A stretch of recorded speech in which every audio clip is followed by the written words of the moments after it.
Hello, a very warm good evening to all companions who are with us in this amazing journey of exploration with a cup of curiosity. Welcome to the sixth lecture of this series on solar system, proudly hosted by Physical Sciences Consultorium with its science outreach partner, Science for Everyone. Physical Sciences Consultorium is founded with twin vision of taking frontier science knowledge among the masses and fire the interest of youth in science. As a remarkable milestone for this lecture series, we are talking about our home planet in the solar system for this session. We have invited a very special guest for this very purpose. We have Dr. Anirban Chatterjee with us live from Kolkata, the city of joy. Dr. Anirban Chatterjee with us live from Kolkata, the city of joy. Thank you so much, Anirban, for being here with us for this session. We extend our greetings for the upcoming festival season. It is a great pleasure for me to introduce you on this platform. Dr. Anirban Chatterjee obtained Bachelor degree of Science in Geology and a Master's degree in Applied Geology from Jadavpur University in Kolkata. For his doctoral work, he accepted research fellowship at Physical Research Laboratory and Autonomous Unit of Department of Space, India. He was awarded PhD for his work on late Quaternary continental sediments in Western India using trace element and isotope geochemistry in the year 2017. While working as postdoctoral fellow at PRL, he got national as well as international offers for research and teaching positions. He opted to join as assistant professor in geology department at the prestigious Presidency University in Kolkata, an institution with its unique place in history and 200 years of rich heritage of excellence in the liberal arts and sciences. He has published and presented his research work in various national and international forums. His research work, published in Nature Scientific Reports, led to the clues to the legendary river Saraswati of Indian mythology, its headlines last year. Currently, he is working on the evolution of Thar Desert sand. I feel privileged to know him as a multidimensional, compassionate senior. Anirban, I am really delighted to have you here. Thank you so much for taking precious time for us from a busy schedule. Now I am inviting you for your presentation to this gathering. Please take over. Thank you. Thank you very much, Lalit. And thank you to the Physical Science Consortium for their beautiful effort for spreading science to a lot of people around and giving me the opportunity to use this platform to present something what I study and what I love as a geologist to share with an audience of common background. When I'm saying a common background, that means I'm saying the non-geologist audience mainly. So in this lecture series, until today's lecture, all of you were witnessing about lectures about our solar system, its evolution, its different planets, its different conditions, space weathering, and very beautiful lectures. So today when Lalit called me that you can give a talk over overview of our very own planet, very own home planet, that is the Earth, I was a little bit confused what to talk about, because while talking about planet Earth, there are so many topics to discuss about. But then I decided that I should give a flavor of something very unique about our planet Earth, what we know and how do we know about something of planet Earth. So today's lecture, I will be focusing really about how we estimate different ages of planet Earth, that is the time period from its formation to the present day, and some of its significant processes, that is how the Earth dynamics operates. So let me share my screen and start our presentation today. It won't be much technical today. It will be more of a storytelling session. So please try to enjoy, and I will be available for the questions after the talk. Lalit, shall I begin now? Yeah, yeah. I have added this screen. Please share your presentation. Yeah, yeah. It is visible. Yeah, fine. Yeah. So it's visible, right? Yeah. Okay. So good evening, everyone. Today, what I will be talking about is that Earth, our home in solar system. To begin with, the first image, which we all are quite well aware about Earth, is this particular image. The image is named as the blue marble. This picture was taken during Apollo 17 mission in 1972. It has been taken from the space. What we are looking at towards the southern part of the African peninsula, and the beautiful cloud covers over the oceans, and a very beautiful bright blue planet, the island where we humans live, and we share this habitat with many other species of plants and animals. The planet is very unique in the solar system, given that the presence of liquid water and, of course, life form, as we all know. So its unique position, unique availability of liquid water, and the most unique thing is that its availability of life forms, at least known life forms in solar system. So whenever we talk about this blue marble floating around sun, revolving around sun in the space, whenever we talk about this planet, the first thing we try to understand is how do we study this planet. The subject which deals with studying this planet is known as geology, or in a broader sense, it's earth sciences. However, it's a little bit different from other aspects of primary science subjects like physics, chemistry, mathematics, and all these things, because studying geology requires a little bit of expertise in many other subjects, or all the subjects, or you apply your known knowledges and collaborate interdisciplinary with many other subject specialists to have an interdisciplinary knowledge about our planet Earth, what lies beneath our feet, what lies above our head, that is the atmosphere. So all of these subjects, including biological sciences, mathematical sciences, physical sciences, all of them contribute more or less in studying the planet Earth where we live in. And that helps us opening up the planet Earth as a book itself. It beholds its own mysteries inside. And it's really fascinating as a geoscientist to study this planet Earth's book. Today's story and presentation will be about the incredible story of the deep time. The term deep time, when I'm using, I will later explain why I'm using the term deep time. What do we mean by it? Okay. So the basic question which humans all across the ages had in their mind is that when was the earth created? Really, it like humans all across the time imagined, try to imagine a lot of answers. Let's say the one of the most dominant answer across the centuries was the creationist answer, that is the biblical answer to the age of the earth. If you ask a creationist, the answer will be, to be precise, Saturday the 22nd of October 4004 BC, that is before Christ. So earth is almost around 6,000 years old according to the biblical philosophies, and many other religious philosophies tried to give answer in different, some little shorter, some little longer.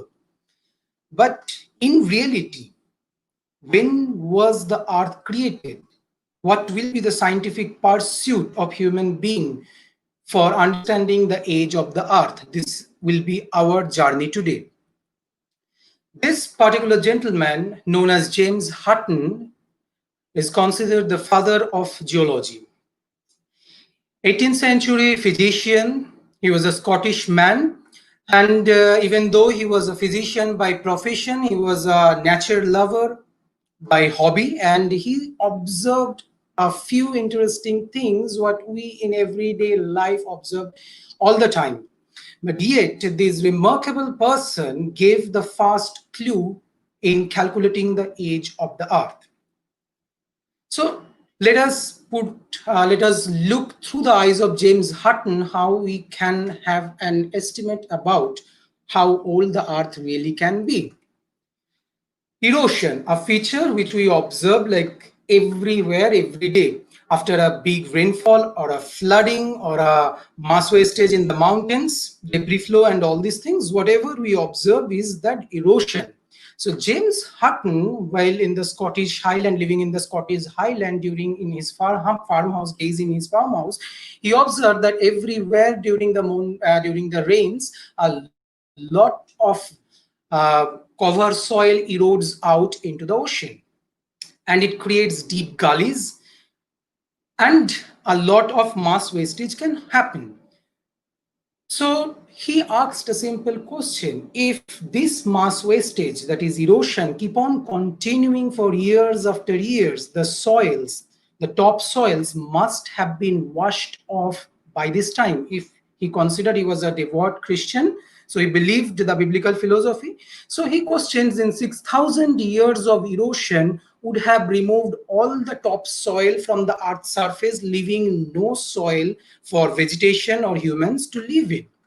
So he was the first one to question that God must have some other plans, and we are interpreting biblical number of 6,000 years of age of the earth must be something wrong.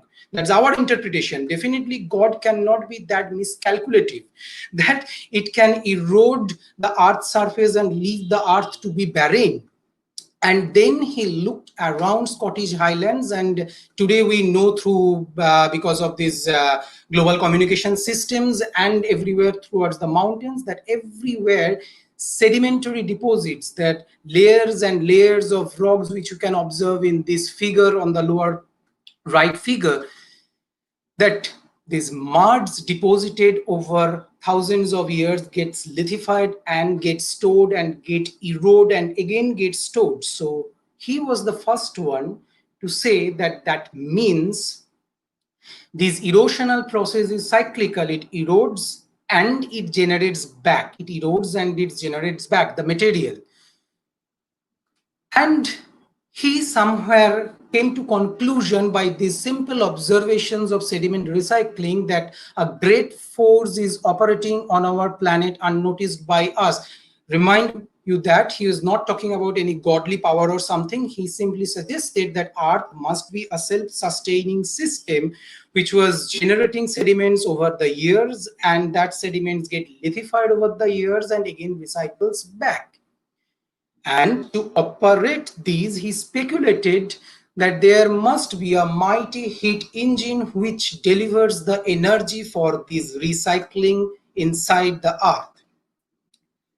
And of course, he came to a conclusion that the land must have been born molten, and that molten born earth becomes solidified and gets eroded to create soil and again get lithified and gets molten again in a cyclical process.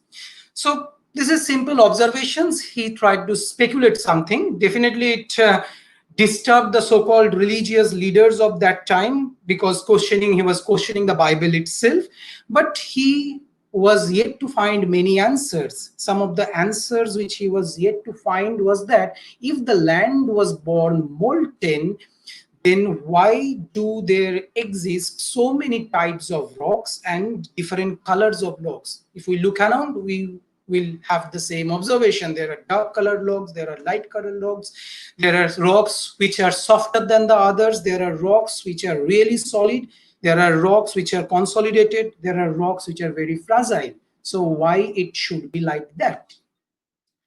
This phenomena he tried to explain when he observed an accident in a glass factory at the Scotland.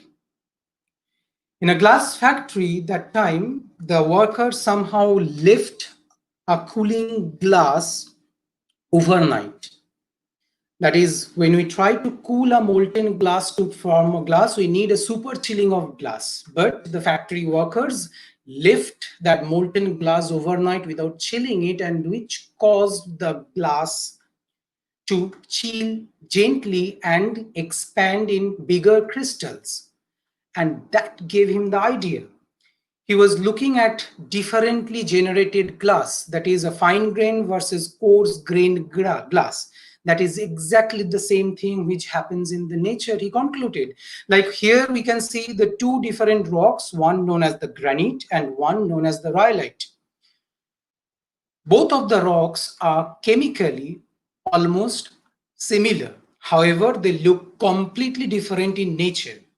Whereas the granite, which is a coarse grained colorful rock, and the rhyolite is a very fine grained light colored rock.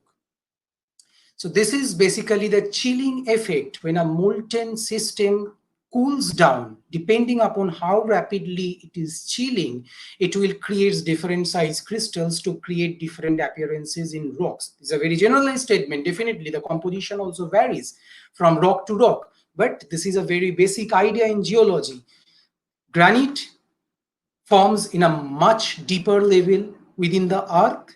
So it cools down from the molten state to the rock state very slowly, creating bigger crystals, whereas a rhyolite cools down very rapidly in a very shallow level of earth, creating a very fine-grained rock.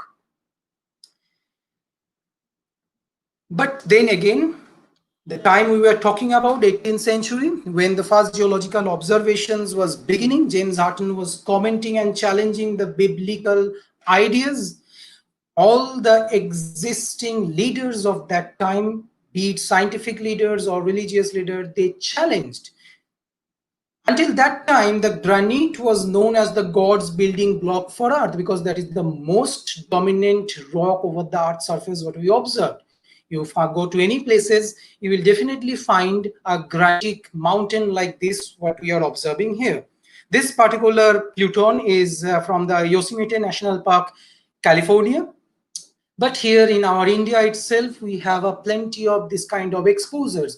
So they questioned James Hutton that you say that these rocks were molten to begin with. How ridiculous you are.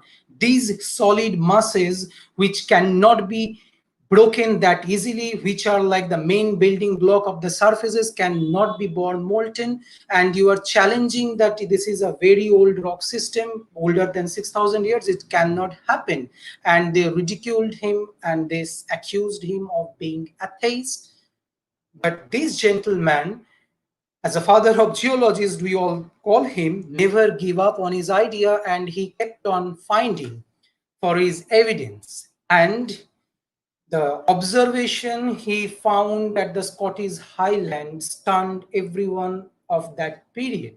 These particular rock sections, what you are observing here, looks something like that, as if some molten fluid has entered forcefully into the strata of the rocks and then cooled down and solidified then and there. In both the pictures, it looked like, in the first picture, that is the stratified sedimentary rocks, through them has intruded a dark color rock, and in the next lower images, you can see in a dark rock system, there is a pink colored flow kind of rock which has intruded. And this was the fast field observations through a geologist's eye, which gave us the hint for the first time that rocks to begin with were molten in character and then it freezes like an igneous system.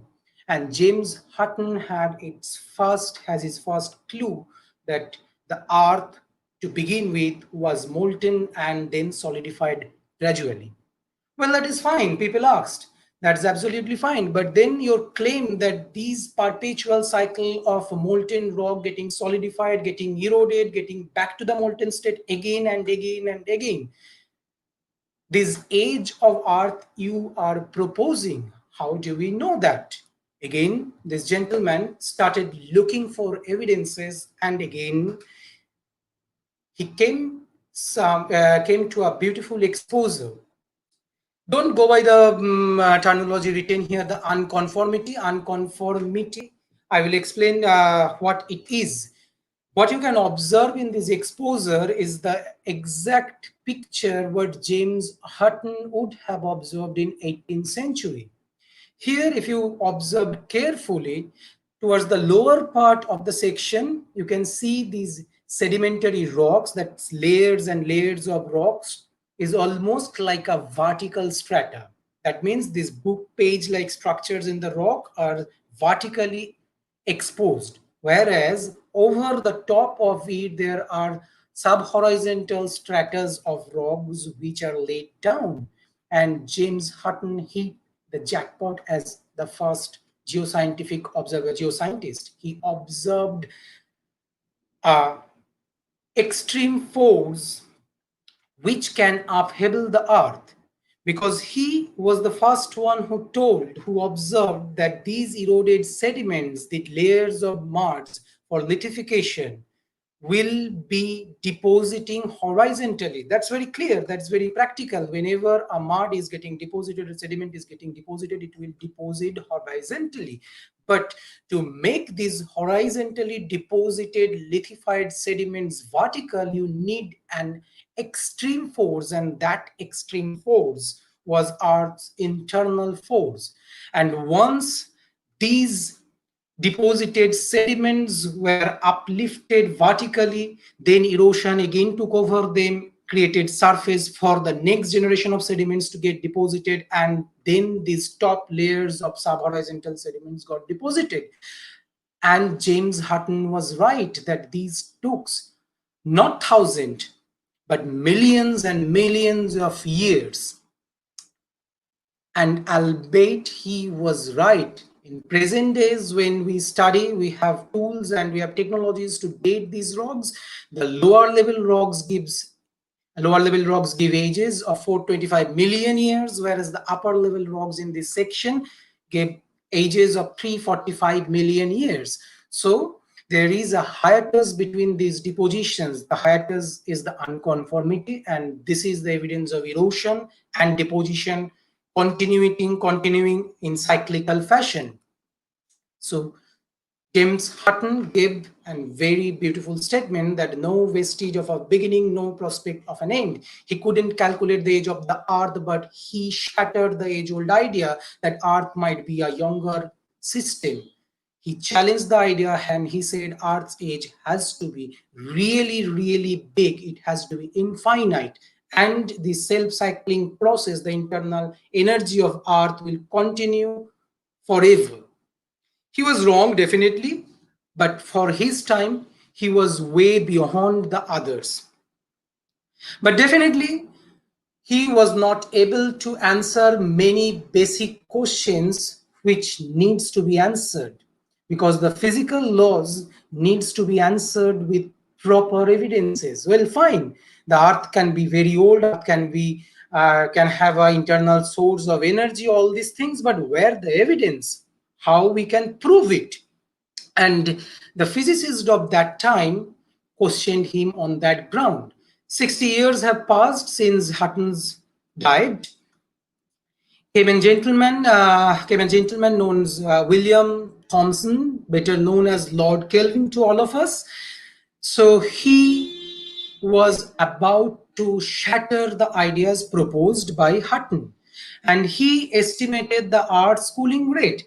He said that if Earth to begin with was molten and it was cooling gradually, then definitely looking at the Earth's present surface condition, solidified condition, we can estimate the cooling rate of the Earth, that is from a molten state to a rock, how much time it takes, and then from the Earth's total volume, we can estimate the age of the Earth, real age of the Earth. And this physicist, Lord Kelvin, he calculated the age of the Earth to be around 20 to 40 million years old. He said that definitely Earth has a limited age. It's not 6,000 years old, but it's not that old, which Hutton has proposed. But sadly, Lord Kelvin's estimate of Earth's age was offset by only 4.53 billion years. He was wrong about something. We will come to that, what he was wrong about.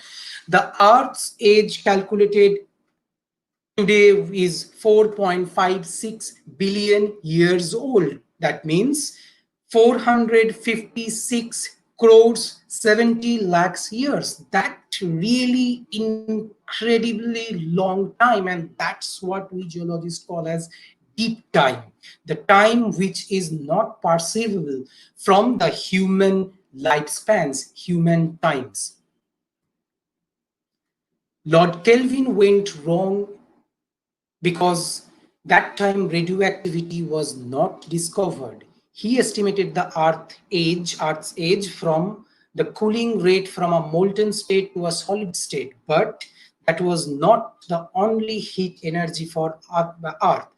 Once radioactivity was discovered and the radioactive element concentration in the Earth system was understood properly, it was realized that this heat energy within the Earth was prolonged by the radioactive decay of the elements present within the system.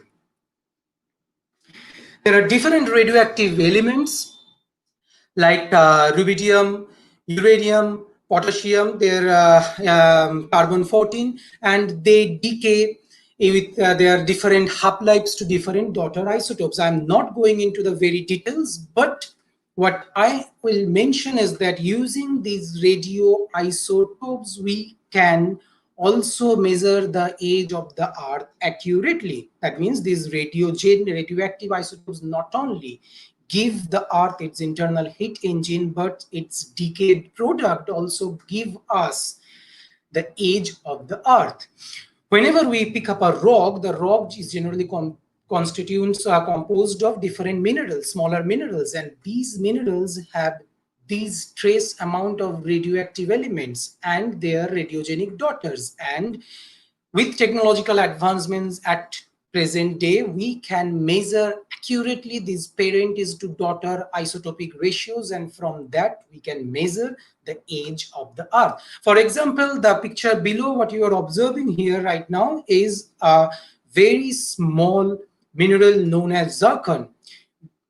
The zircon is from Australian Jack Hill region, and this particular zircon gave us an age of 4.4 billion year using uranium lead dating. That means uranium lead systematic, when applied to this particular mineral using present state of the art technologies, it gave us the age of 4.4 billion years. And it's not only the Australia, even our very own country, India, holds clue to the age, these age-old minerals, that very old minerals. This is a recent paper published back in 2018, which reported for the first time that 4.2 billion years zircon xenocryst present in the eastern region, eastern Indian regions. Mainly it's from the Orissa state. So people find evidences of the antiquity of the Earth until after the radioactivity was discovered and the technology was good enough to measure these radioactive decayed products.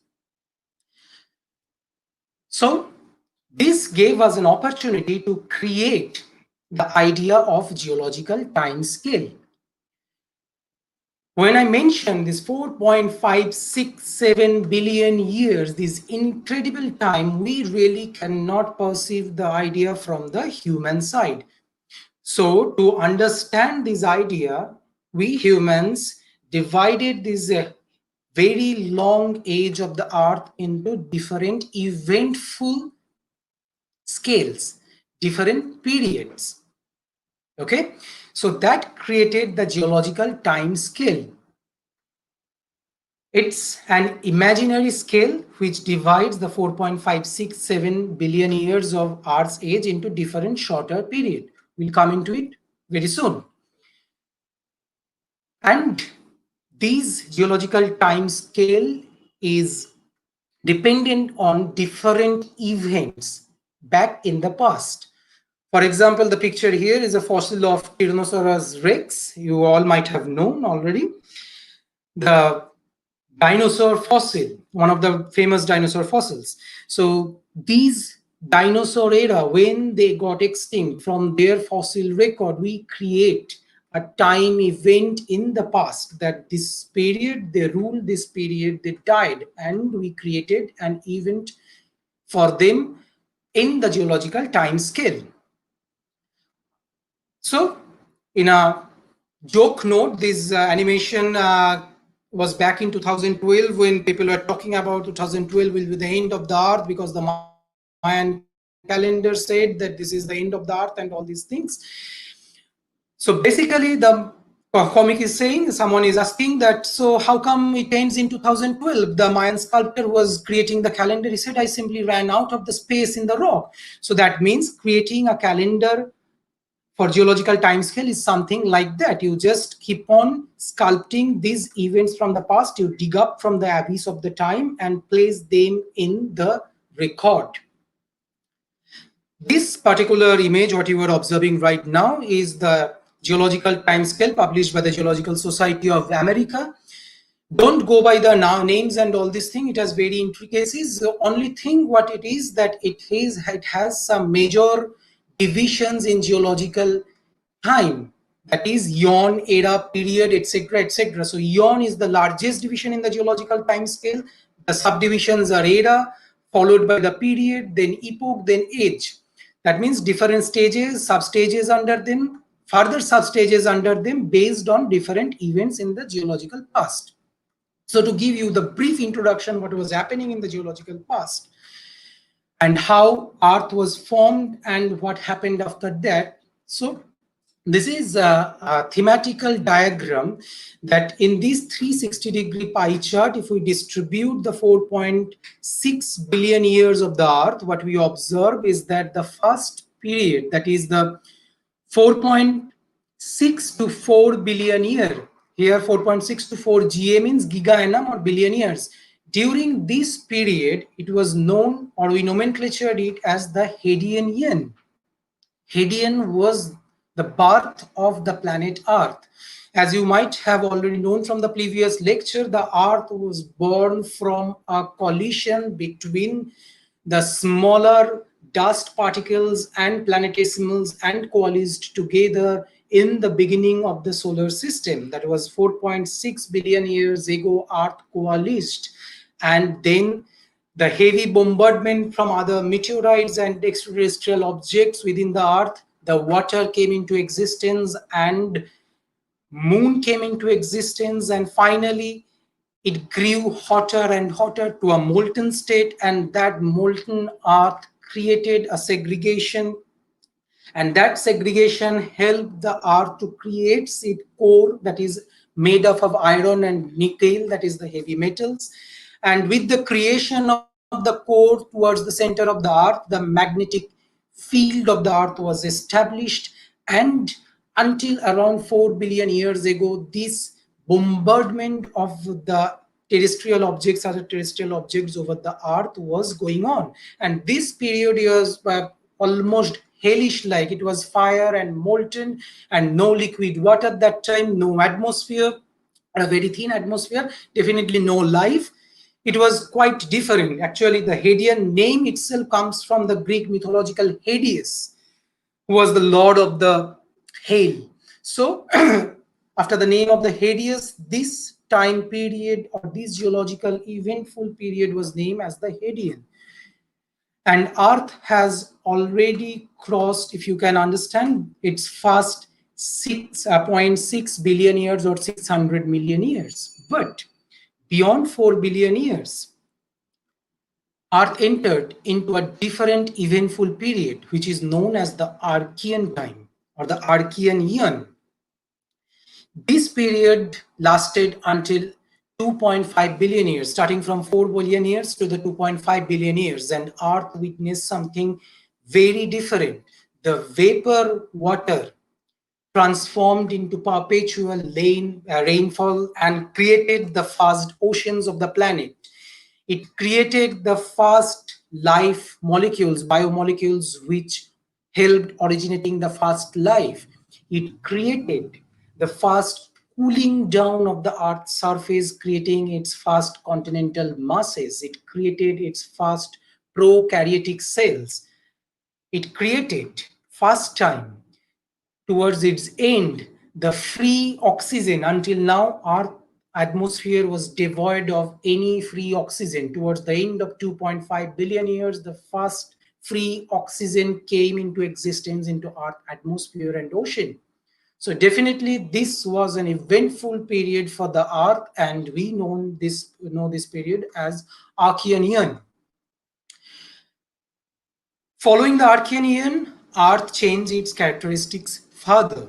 The next period is known as the Proterozoic Eon, and it is probably the longest geological period in the Earth's history. It lasted from 2.5 billion year to the 0.54 billion year. In this long period, Earth cooled down further, establishing its continents almost like the present day, bigger continents. First time here, oxygen level increased. First time in this period, the ozone layer stabilized, stopping the ultraviolet radiation to come up to the surface of the planet Earth, and helping the life to evolve into more of the complex forms, and the first multicellular life appeared during this period. However, if you witness in this 4.56 billion years, almost 4 billion years is gone, but yet the life as we know today, the continents as we know today, the earth as we know today is yet to form. That is, most of the Earth's history, during most of its history, 4 billion years, Earth was quite an alien planet to us. It was not the very beautiful blue marble as we have observed in the first picture. It was quite different in most of its age. It's the it was creating the dramatic stage for its next events to happen. Post these 4 billion years came the Phanerozoic Eon, that is the last 540 million years. These 541 million years of Earth history is the most eventful in terms of the evolution of life. Before this period, life was very simple, but in this period, beginning at 541 million years, life flourished in a plethora of species. Phanerozoic Eon simply translates to the age of the visible life form. And to begin with, it started the age of the invertebrates, that hard-bodied animals in the oceans appeared. The shells appeared first time, followed by the age of the fishes, that is the vertebrates came into existence. Then the fungus came into existence, and then gradually the land plants appeared. The fishes became out into the terrestrial regions, that is the land, and then the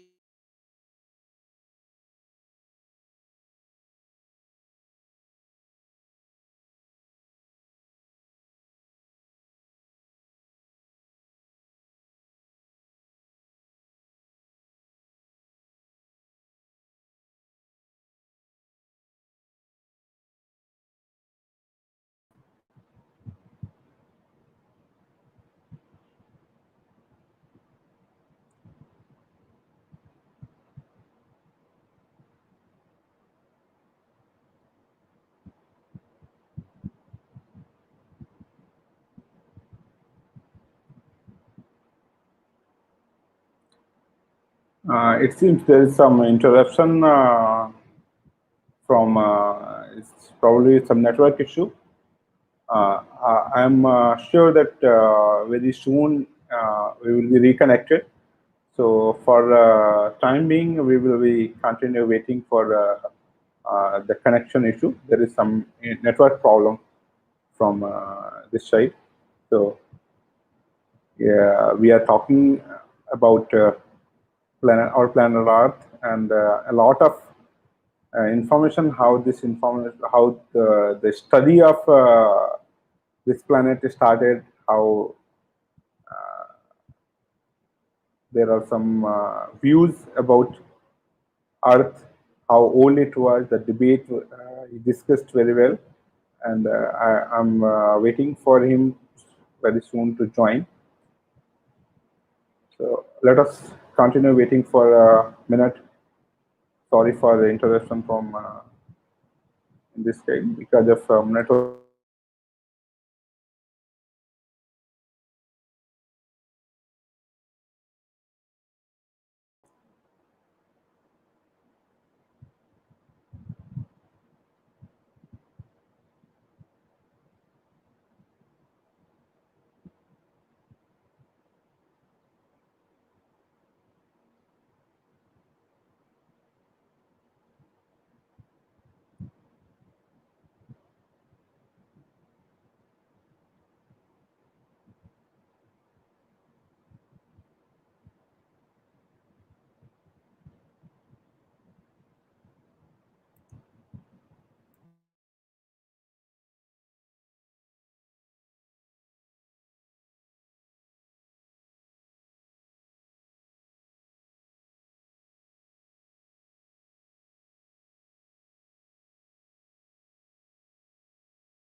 I have just talked with him, and very soon he's reconnecting again. There is some network problem.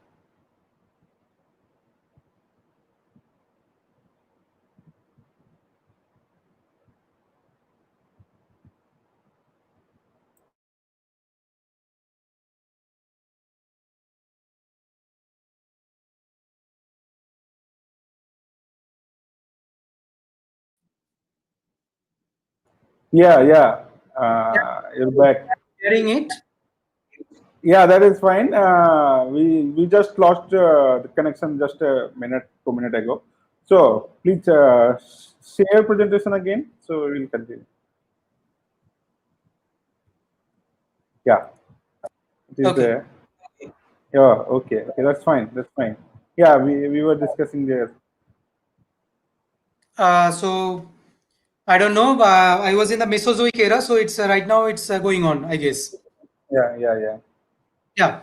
So the end of the Mesozoic era was around 66 million years when most of the all of the dinosaurs died along with other terrestrial plants and species. But this gave the opportunity for the appearance of the bigger mammals known as the apes. It was the age of the apes. And this is the present era in the Earth's history. That is the Cenozoic era, which started 66 million years back and it's going on until today.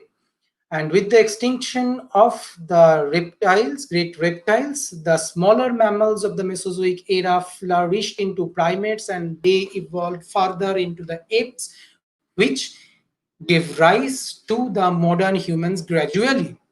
So if we look into the incredibly long age of the earth, we can see that us humans, that is Homo sapiens, we appeared almost just now in the earth's history. We are the youngest of the species who appeared in the earth. Earth most of the time was occupied by many other several life forms. Earth's majority of the time, as we have discussed, was very alien from its present form. And this would be our story of the geological time scale or the deep time. Now, when we were saying all these stories of the deep time, what we said is that the earth was born molten and gradually cooled down to its present state. One major process which we should discuss today to complete the talk is about the plate tectonics. If I ask all of you that what would be on your list of the great scientific breakthroughs of the 20th century, many of you will tell about general relativity. Maybe some of you tell about the quantum mechanics and something to do with genetics, perhaps. But I, as a geoscientist, must tell you that one discovery that ought to be on everyone's list is the theory of plate tectonics, that description of how the rigid outer shell of our planet moves and is recycled. This is the second part of our talk after the deep time, when I will be giving a brief introduction to the plate tectonics, the term which many of you might have already heard of. Gentleman Alfred Wegener, almost 100 years that after Hutton, observed something incredible. In the picture on the left-hand side, what you can observe is different continents of the present-day Earth amalgamated together. And it's very interesting to observe that most of these major continents can fit as the pieces of jigsaw puzzle. That is, South America can be joined together exactly with the west coast of Africa. East coast of Africa, India, and Australia, Antarctica can be joined together in exact matches. Not only that, but the fossils or the older animals available across these continents show remarkable similarity. That means the species which are found in Antarctica can be found also in Africa. The species which are India can be also found in Africa. South America, or the species of older life forms which can be observed in Australia, can be observed in Antarctica, also can be observed in India, Africa, South America, everywhere. And Alfred Wegener first witnessed this remarkable similarity, and he proposed something known as the continental drift. That means the continents were once upon a time joined together in the Earth's history, in the Earth's deep time, and gradually they drifted apart. But he was not able to give proper reason, the proper in which drives this continent apart from each other. But definitely his observation gave way to the further scientific investigations. It was until the 1960s, post World War II period, when people tried observing the ocean surface with state-of-the-art technologies. And during that time only, we had a clear view about the interior of the Earth, as well as how these continents behave. So generally, we know about the interior of the Earth via seismic tomographic studies. Whenever seismic waves generate, either by earthquake or by artificial sounds, these sound waves travel through the Earth's interior and get reflected, refracted from different compositional and density layers.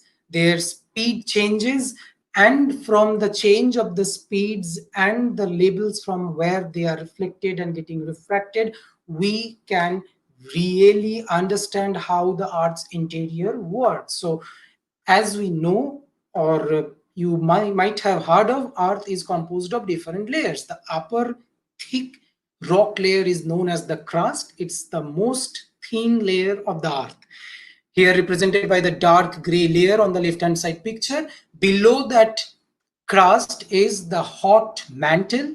Again, it has compositional and density difference in the lower part and the upper part. The upper part, the orange region, and the red region is known as the upper mantle, and the lower part is as the lower mantle. And towards the center, the core is there. In the right hand side picture, what we are observing is a thematic cross section of the Earth. When people get to know about the interior of the Earth and its heat distribution, and they observe the morphology of the ocean, they find out something very interesting.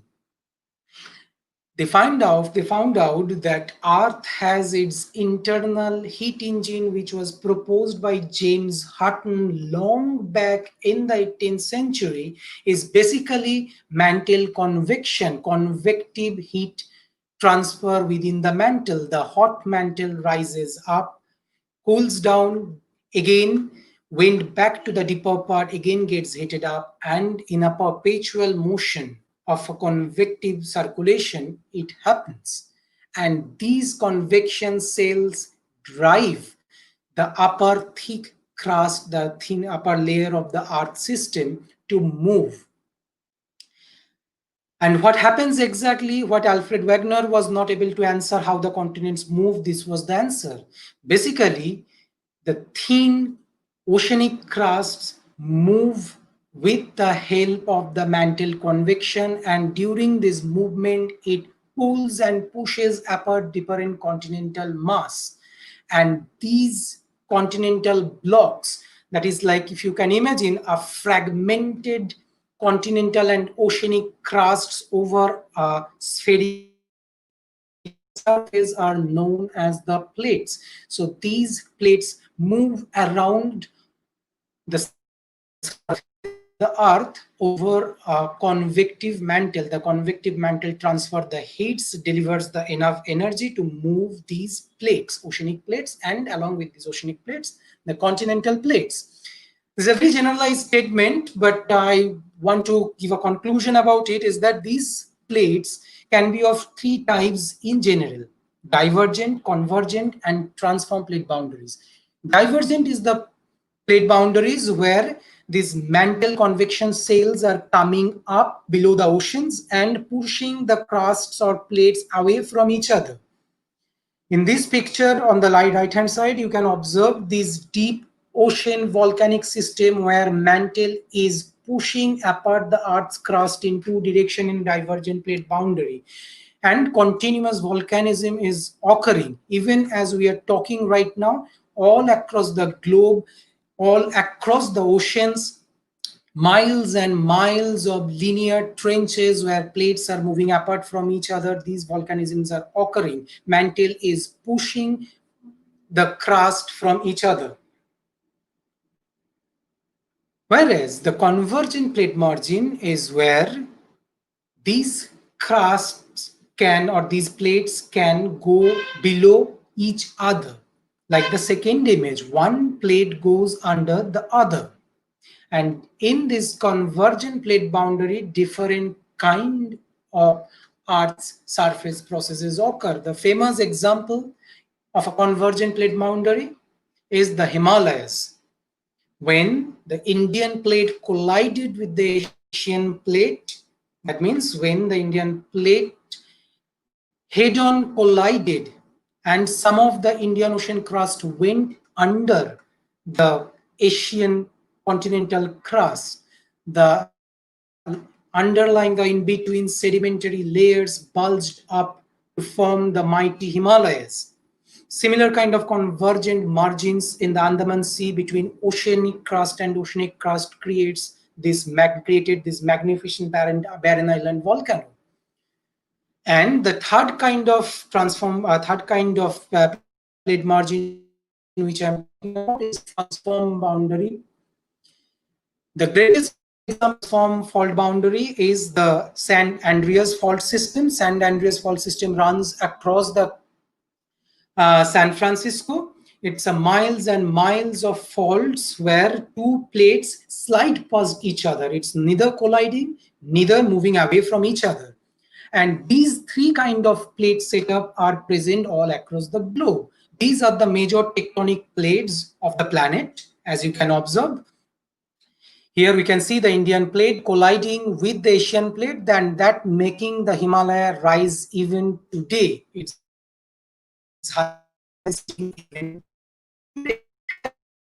the Atlantic region, two of the plates are spreading from each other. That is the divergent plate boundary. And this is an example of the convergent plate boundary. And these divergence and convergence for a repeated cycle of time brings the continents near to each other and pushes away from each other. And this is known as the supercontinental cycle. So if we can go back to just 250 million years ago, the Earth would have looked something like this, and was a supercontinent named Pangaea was existing that time. All the continents were together.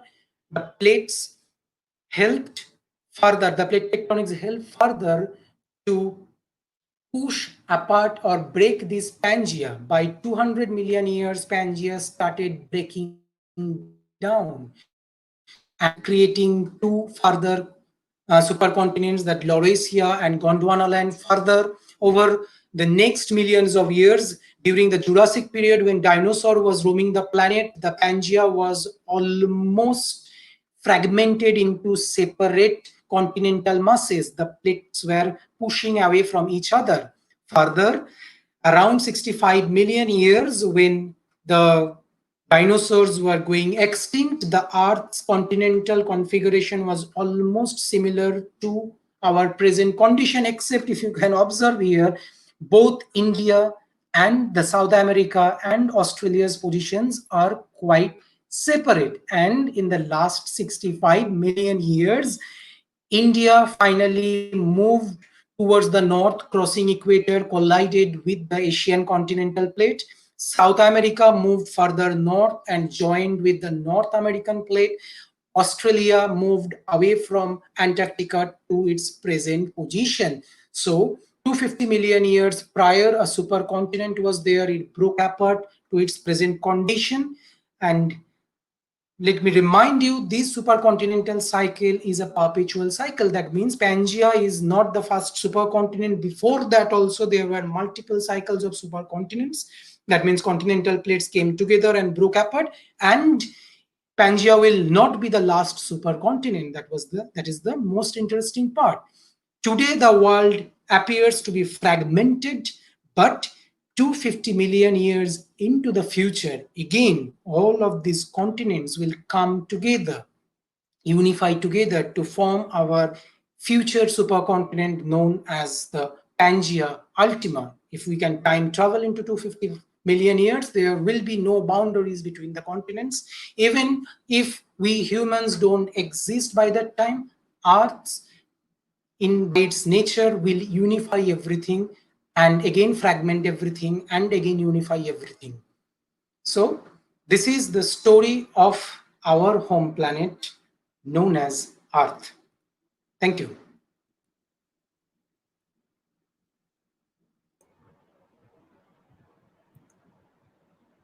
Thank you so much. This was a wonderful presentation in such a short time. We covered almost many aspects from plate tectonics to the origin of planet. It has been a wonderful journey for me and the people who are with us. And now we are proceeding for an question answer session, short question answer session. We have almost 1 hour time we have taken almost now, and there are few questions from our audiences. So we will take few questions for discussion, and sure. And, yeah. So there is one question from Ritesh sir. Ritesh sir is the question comment is: Are there any important fossil flora or fauna linking North America to South America or to Africa, Europe? So you can see the question on the screen probably. So Yeah. I will. Ritesh Bhaiya, but I am not exactly well aware about any particular fossil species which can connect both the North and the South America with the Europe. But there are different floral species which connects mainly the South America with the Africa, with the India, Madagascar, including and also the Australian continent, because that was the period of the Gondwana supercontinent. Gondwana's floral assemblages were distributed towards the southern continents of the present day. North America and Europe, I am not really I'm not really well aware about the North America and the Europe connection, but South America, Africa, India, Madagascar, Australia, they have Carboniferous period floral species all across distributed all across the southern continents of the present day. A particular botanical name I'm really not able to recall right now, but I can get back to you, or if you are interested, you can get back to me. I can have an answer in the future. For a particular species. Thank you so much. Yeah, thank you so much for the comments, and we can certainly discuss more about things. So this video will be there on our channel. So we will try to address comments and questions, and we'll try to make things as much clear from our end. And there are few things I would like to ask after listening this such an interesting question, interesting discussion. One thing I just want to know, there have been some events on Earth which disturb life on planet. So sometime I'm not expert from the field, so maybe my question is very basic kind of. So the extreme events, can we predict what is going to happen in future? Like today, we are a lot talking about changes happening in this kind of. Sorry, Lalit, something happened between. I couldn't hear your question. It went. Okay, okay, okay. Okay, let me repeat that. As I understood from the presentation, there has been many extreme events on Earth which changes life, like extinction of dinosaurs and others, to few to say. So, can we predict what is going to happen in future? Like today, we are talking about rising temperature. So, can we talk about something in near future to say the future of planet like this?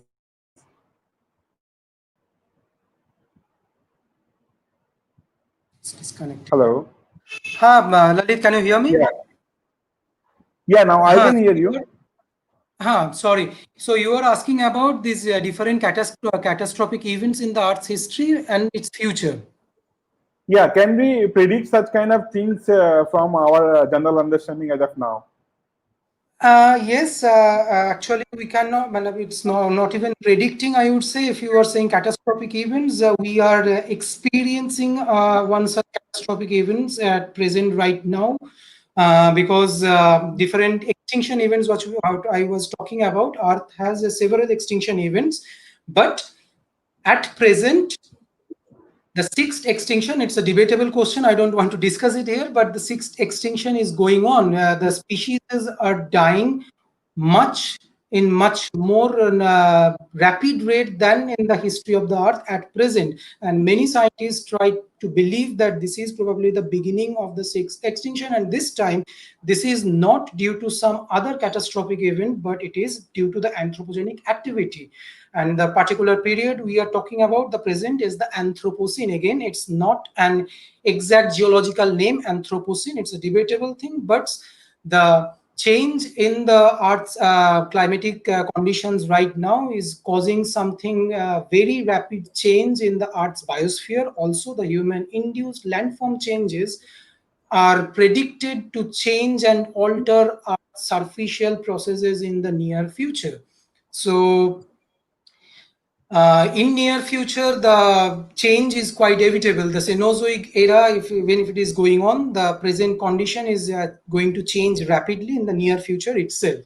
At least in our living, Homo sapiens living period itself, we will observe what's going to happen. Okay, yeah, thank you so much. This is such an important thing to know, like how things are changing on our planet. Many times we don't know, we don't bother about what is happening around, but when we go through the way to understand dynamic processes happening on planet and look in collective way, then we reach to some very interesting conclusions and very interesting alerts to say for our future. So this is an very interesting discussion. I have one more thing to ask, that there are we talked about tectonic plates activity. Because of that, there are major destructions happen around the world sometimes. So when we are looking for when we look for a particular area, particular country, so we know the reasons where these kind of activities can have an impact in future. Or we have to build our infrastructure in the same way. Similarly, like when we are dealing with ecosystem around building structures around natural habitat, natural rivers, and so. So, how does it means? How should we take lesson from our understanding of history of Earth and evolution to look forward, like these anthropogenic activities which are creating a lot of mess, and this near future looks a bit scary sometimes. So I would like to have some comments on that aspect.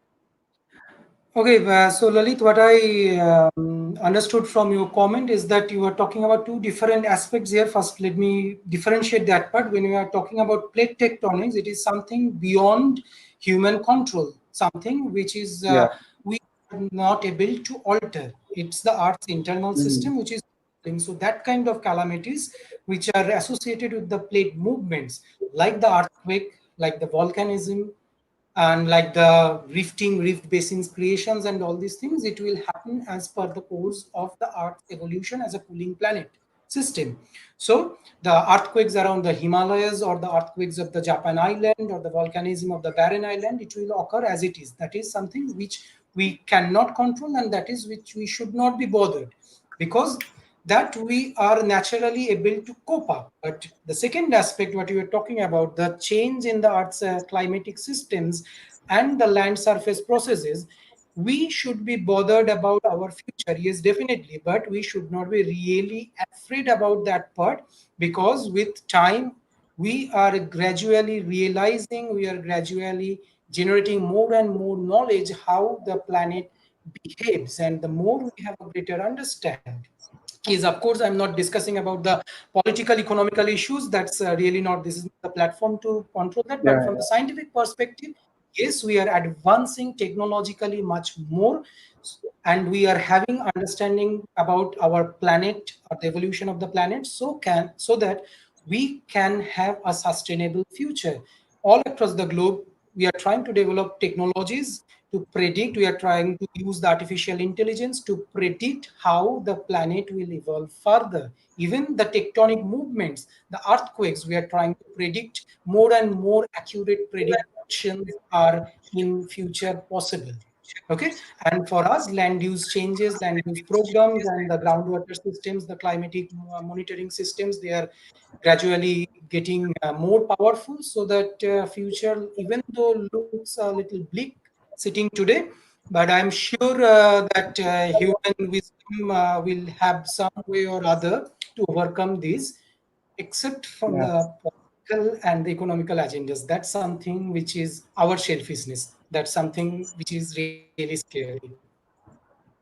Yeah, yeah. Thank you so much. This is like means when we understand evolution, when we understand the processes, we can better plan things.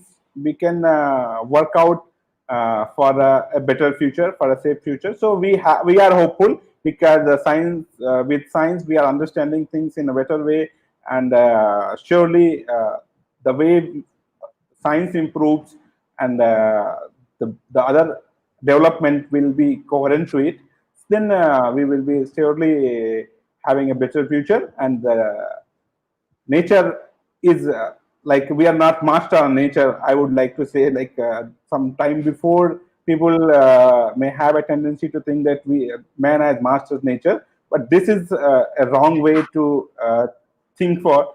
So we must understand nature, and be part of it, and we live in harmony with that. So with this hope, and really thankful for this interesting session, and a very good discussion. And we have I have learned a lot of new things from this session, and I'm sure the people who are with us, and those who are joining us later, will be benefited from this session. So thank you for this. And now I would like to tell about what we have to offer in next session. So basically, we have conducted 6 lectures up to now, and next is a festival season for India. So on 23rd there will be no session in this lecture series, and we are conducting last session of this lecture series. We are winding up lecture series on 30th October. So on 30th October we will be talking about uh, planetary radar astronomy, and we have invited a very special expert for that also. And with that information, that we are hosting Dr. Sriram Sharan from Space Application Center in Ahmedabad on 30th October for the last session of this lecture series. And I humbly invite all of you who are present with us now, and who have been a companion for us in this whole journey of exploration of solar system. So with that information and announcement, I'm concluding today's session. Thanking again Anirban for being here, and it was a really nice Thank you, presentation. Lalit, Thank for you. organizing this very session.